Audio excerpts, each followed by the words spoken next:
Centrifugal force physics. So we'll start with a weight spinning on a pivot,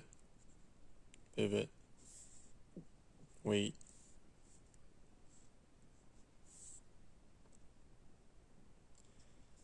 So the more inertia, which is determined by the speed and the mass, the more inertia,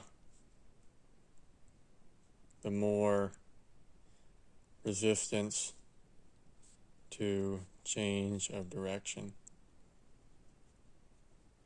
So the center pivot is the neutralizer of force.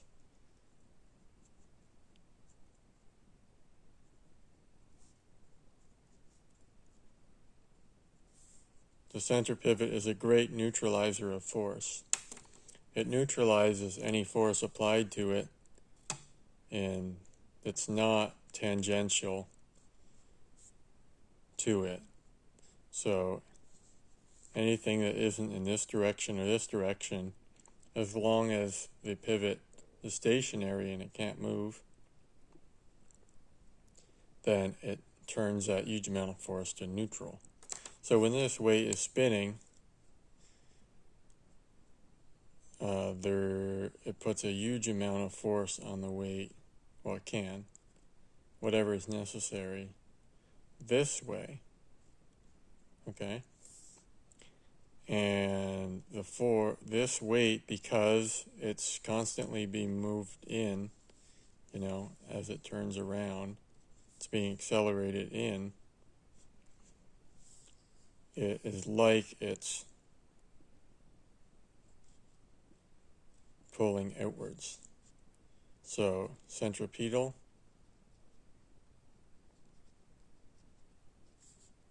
and centrifugal.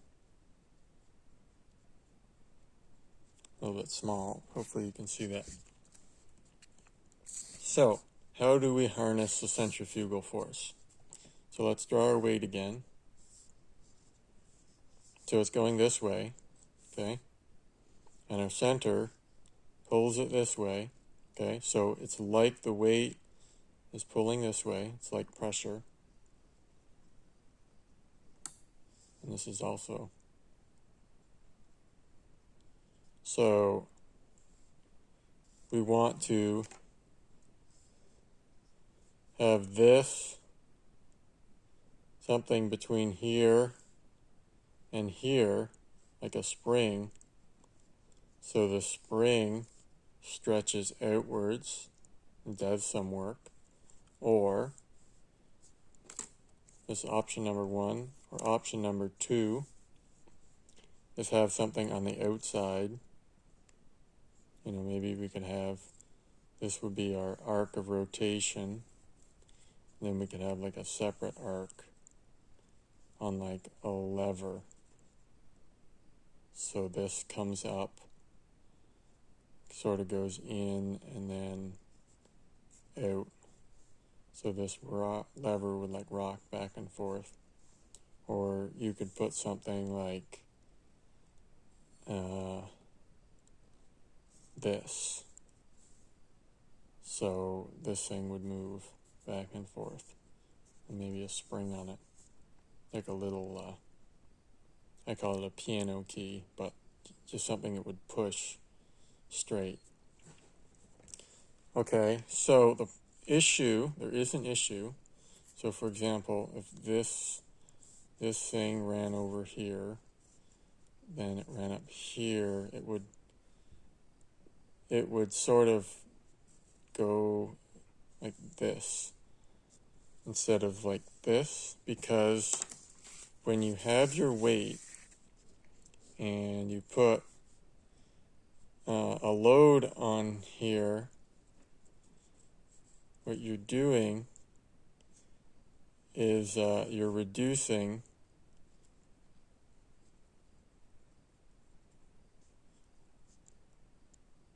the centripetal.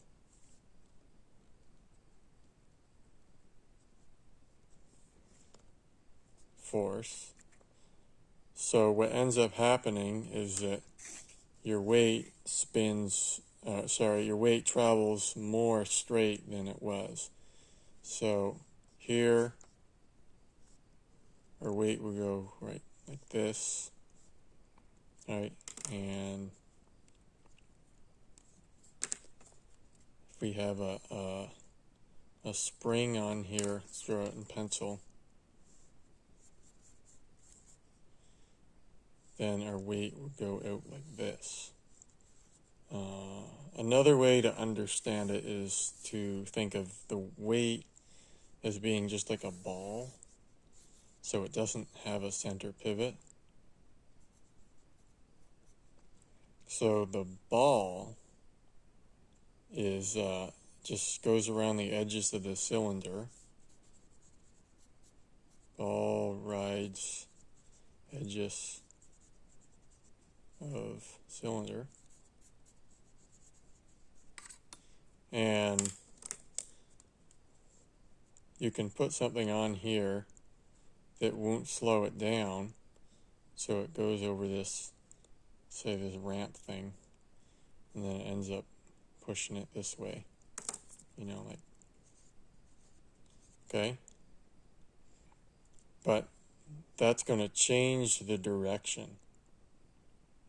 So when you start harnessing the centrifugal force, you turn, the centrifugal force into work.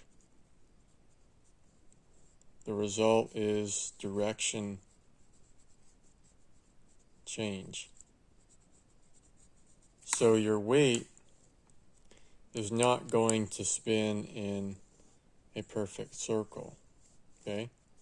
So every time you have something that, and it doesn't matter whether it's from the center outwards or from the outside inwards that your weight pushes against, pushes against something on the outside or pulls from the inside, the result is that the weight is going to end up going more straight. So your weight sort of has to go in and out.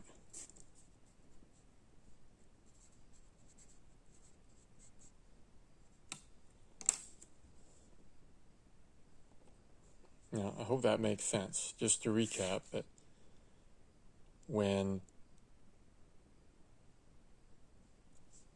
you put a force this way on the weight,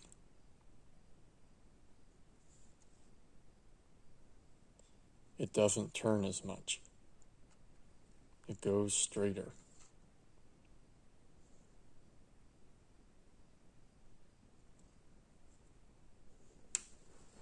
So what you could do, is a practical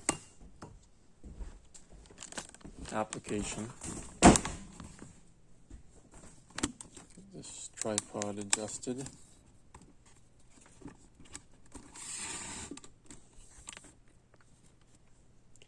Is that you could have a weight that's spinning, maybe you have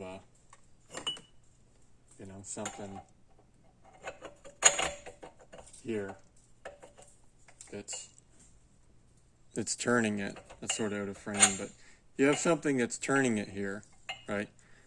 And then the weight is attached to like a cable or string on a spool, okay? So there's a brake here. So you can apply a brake or you can run a load, have a gear or something. Gear in the sprocket center. So you would brake on the spool by a braking, and the weight would come in without much loss of energy. And then you'd take the brake off and the load would apply. So it would still spin in a circle, but as it tries to be pulled in more, then it would pull on the spool and run your load. Okay? Now with the right kind of load, this might just go in and out with the exact perfect amount of load, which is difficult to do because the centrifugal force increases as this winds in. But the important thing to understand is that this thing is not going to go in a perfect circle around here, because when this pulls out on here, then it doesn't put as much centripetal force on it. So it ends up going out a little bit. So then you have to bring it back in. Now see, it doesn't matter if there's a center here or not that it's moving out from. It's the fact that there's not as much centripetal force here, between here and here. That's why its direction changes.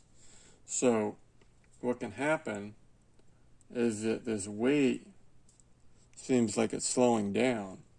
What's happening is that its direction is changing from here, and then since it's not 90 degrees anymore, it's slowing down. It's like it runs into a wall.